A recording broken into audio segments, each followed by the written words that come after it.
Assalamualaikum warahmatullahi wabarakatuh. Hai semuanya, kembali lagi bersama saya di sini M. Zafran Syaira. Lama tidak bertemu.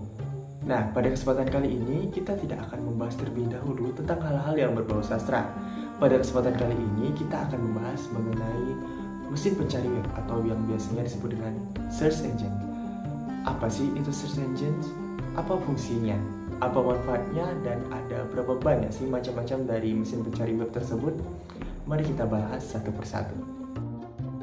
Mesin pencari web atau mesin telusur web atau biasa yang disebut dengan web search engine adalah program komputer yang dirancang untuk melakukan pencarian atas berkas-berkas yang tersimpan dalam layanan www, FTP, publikasi milis ataupun newsgroup dalam sebuah ataupun sejumlah komputer peladen dalam suatu jaringan. Search engine adalah fasilitas internet yang dijalankan lewat browser untuk mencari informasi yang diinginkan. Mesin pencari ini menampung jutaan hingga miliaran halaman situs yang berisikan informasi.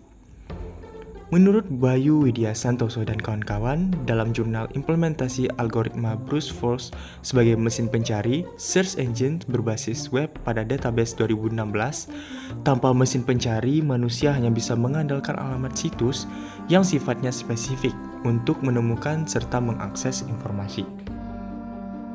Dalam buku 10 Jam Menguasai Internet, Teknologi dan Aplikasinya pada tahun 2008 karya Yohe Fizar, dituliskan bahwa fungsi utama search engine adalah mencari dan menemukan informasi sesuai kebutuhan pengguna internet. Selain itu, mesin pencari juga berfungsi sebagai media pemasaran yang efektif. Salah satu caranya yakni dengan membuat konten yang menarik dan mudah dipahami, sehingga search engine tidak kesulitan untuk menemukan serta mengenali informasinya. Search engine atau mesin pencari ini memiliki banyak sekali manfaatnya. Antara lain yang pertama yakni kemudahan dalam mendapatkan informasi. Cukup dengan memasukkan kalimat pencarian di mesin pencari, informasi yang relevan akan ditampilkan karena mesin pencari terhubung dengan berbagai situs yang ditampung di dalamnya. Kemudahan mencari dokumen atau file yang spesifik. Mesin pencari atau search engine ini memudahkan kita dalam mencari, menemukan serta mendapatkan dokumen yang spesifik. Contohnya seperti dokumen dalam bentuk PDF ataupun doc. Terakhir, yakni menghemat waktu dalam melakukan proses pencarian. Manfaat lain dari search engine adalah kita tidak memerlukan banyak waktu untuk mencari dan mendapatkan informasi yang dibutuhkan, karena informasi dan situs yang ditampilkan diurutkan dari tingkat yang paling relevan, sehingga memudahkan kita dalam melakukan pencarian serta menghemat waktu.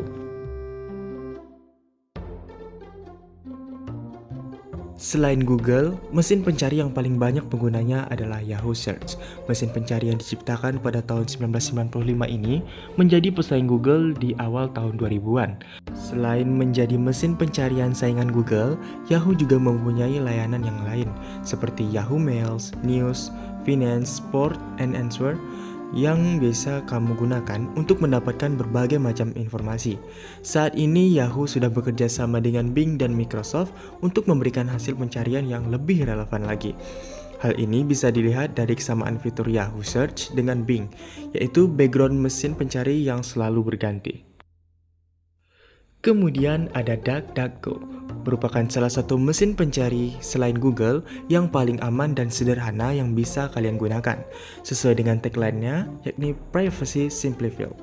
DuckDuckGo menjamin privasi data yang kamu berikan saat melakukan pencarian, sehingga jejak pencarianmu tidak akan terdeteksi oleh para pengiklan. Oleh karena itu, setiap kata kunci yang kamu cari akan menampilkan hasil yang paling populer dan umum. Contoh search engine selain Google berikutnya adalah Bing, yakni mesin pencari yang menyediakan berbagai macam bentuk informasi yang bisa kamu temukan dalam satu halaman, seperti gambar, video, atau berita terkait dengan kata kunci yang akan kamu cari nantinya. Bing mempunyai tampilan dan halaman awal yang mirip dengan Yahoo Search, yaitu background yang tidak statis. Mengingat Bing bekerja sama dengan Microsoft, kamu bisa menemukan menu untuk mengakses program Microsoft, seperti MSN, Outlook, dan berbagai program Microsoft Office di halaman awalnya. Berikutnya ada Yandex, merupakan contoh mesin pencari buatan Rusia yang diciptakan pada tahun 1997 melalui komitmen untuk membantu konsumen menjalankan bisnis di dunia online dan offline dengan lebih baik. Yandex menyediakan fitur yang bisa kamu gunakan sebagai pengganti Google. Tidak hanya menjadi mesin pencari, aplikasi search engine ini juga menampilkan layanannya di halaman awal mesin pencarian, seperti gambar, video, email, peta, penerjemah, hingga app metrika yang setara dengan Google Analytics. Mesin pencari yang sering digunakan oleh pengguna internet untuk saat ini adalah Baidu, yang sering disebut dengan Google-nya Cina. Pasalnya, Baidu telah menguasai lebih dari setengah market share di Cina pada tahun 2018. Selain Baidu, pengguna internet di negeri Panda menggunakan Bilibili sebagai aplikasi berbagi video untuk menggantikan YouTube. Mesin pencari ini juga bisa kamu gunakan untuk mempelajari bahasa Mandarin, karena setiap halaman pencarian Baidu menggunakan aksara Han atau Hanzi. Selain berkomitmen untuk menjaga keamanan data dan privasi penggunanya, Swissquote juga memperlengkapi website mereka dengan penyensoran konten yang ketat sehingga aman untuk keluarga. Sama seperti Google, Swissquote juga menampilkan hasil pencarian berdasarkan informasi umum, gambar, video, musik, dan penerjemahan.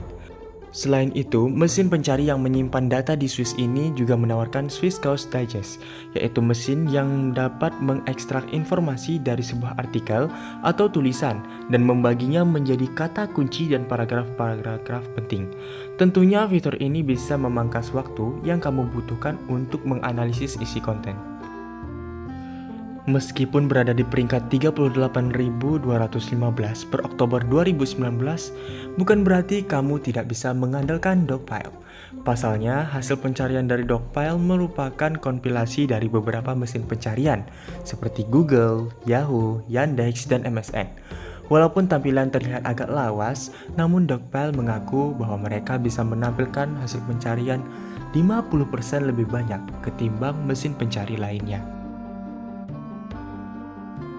Sama seperti DuckDuckGo, Gibiru juga sudah berkomitmen untuk menjaga keamanan data yang kamu miliki. Komitmen ini ditandai oleh beberapa informasi yang ditayangkan Gibiru pada website utamanya. Berbanding terbalik dengan Google, Gibiru mengaku bahwa mereka hanya mendapat komisi ketika pengguna melakukan pembelian pada suatu website yang dicari melalui Gibiru, dan mereka tidak memperjualbelikan data demi mendapatkan keuntungan. Startpage.com percaya bahwa data pribadi seharusnya hanya disimpan sendiri, bukan disimpan di big data. Oleh karena itu, Startpage menjamin bahwa mereka tidak akan mengambil data yang kita berikan di mesin pencari mereka. Mesin pencari ini membeli fitur pencarian yang disediakan Google dan menggunakan fasilitas mereka untuk menghilangkan personalized ads yang biasa digunakan Google. Hasilnya, Startpage sangat mengedepankan para penggunanya agar terdorong untuk melakukan pencarian tanpa takut terdeteksi. Jangan sampai kamu salah membedakan antara Ask.com dan Ask.fm. Meski saat ini Ask.fm sudah diakuisisi oleh Ask.com, namun kedua website ini sangat berbeda. Jika Ask.com adalah mesin pencari, lain halnya dengan Ask.fm, yang lebih seperti media sosial. Ada dua tipe hasil pencarian yang bisa kamu telusuri melalui Ask.com, yaitu informasi umum, answer, atau video. Namun sayangnya, meski tak seterkenal Google, Ask.com malah memenuhi laman awalnya dengan iklan-iklan online. Demikian video kita kali ini. Jangan lupa untuk klik like, share, comment, dan subscribe. Jika terdapat kesalahan dan kekurangan, mohon dimaafkan. Dan jika ada pertanyaan, jangan lupa untuk kita diskusikan bersama di kolom komentar. Saya Hamzah Pransyara pamit dan sampai jumpa lagi di video berikutnya.